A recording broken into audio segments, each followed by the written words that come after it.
Hello everyone, I am Jeffrey Rogievich and I will guide you in this short video on how to make the spider graph based on the ecological evaluation. You will learn to compare ecological conditions of your analog forestry site and those of the reference mature forest. For this exercise, you will need to use the values obtained and included in the ecological evaluation form in the Analog Forestry Field Guide, page 10. In addition to this video, you will use the spider graph on page 11 of the field guide. The first task is to draw 6 circles, one inside the other, as you can see in this image. Why do you think there are 6 circles? As you may think, there are 6 circles because there are 6 possible values of the categories that we analyzed in the ecological evaluation. Do you remember? Each circle corresponds to one of those values, and we are going to number each circle from 1 to 6, starting with the number 1 in the innermost circle closest to the center, 2 the next, and so on until the number 6 as the outermost circle.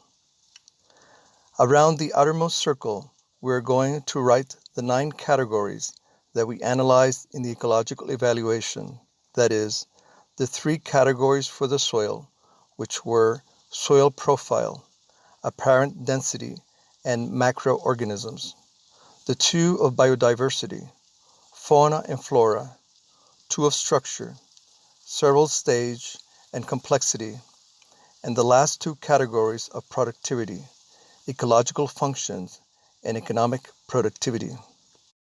Now, let's take a look at the ecological evaluation form that you have filled regarding the working site where you are planning to create the analog forest. And let's take a colored pencil or marker.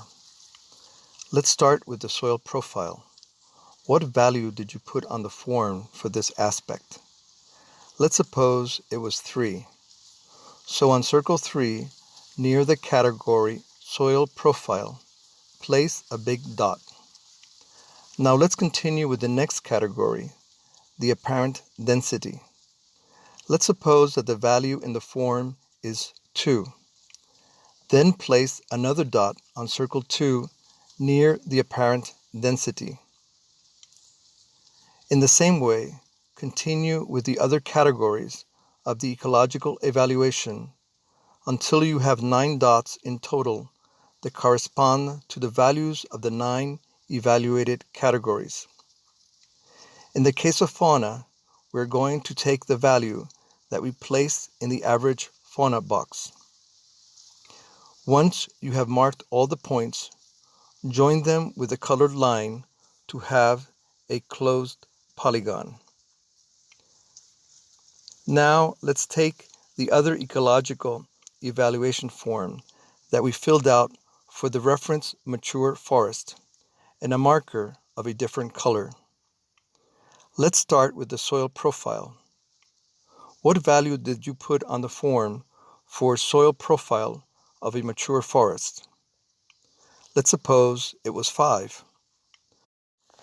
On circle 5, near the space of soil profile, draw a big dot.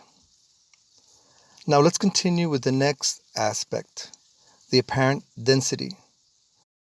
Let's suppose that the value in the form is 6. Then on circle 6, near the space for apparent density, draw another big point. In the same way, continue with each of the categories until you have 9 points that correspond to the values of the 9 analyzed categories. Once we have all the marked points, join them with a different colored line to have another closed polygon. As a result, you will see 2 polygons in the same spider graph. One represents the ecological conditions of your analog forestry working site, and the other the ecological conditions of the reference forest. This graph that you obtain is very interesting for several reasons, which will be discussed during the analog forestry training sessions. However, I'm going to give you a few reflection questions about the spider graph. What does the spider graph show you? What do the two different polygons mean? Why are some of the points closer to the center and others are further away in the graph? Compare the values of the economic productivity of the site and the forest. Do you see anything particular in this case? What do you think the spider graph is useful for? After starting your analog forestry project, if you do the ecological evaluation annually, what changes do you hope to find in the spider graph? Think about the forest that you want to create. What actions do you need to take in relation to the conditions shown in your spider graph? This question refers to every aspect: the soil, fauna, flora, the structure, and productivity. Take your time to reflect and answer these questions, and we will discuss them further during the training sessions. Thank you, and good luck.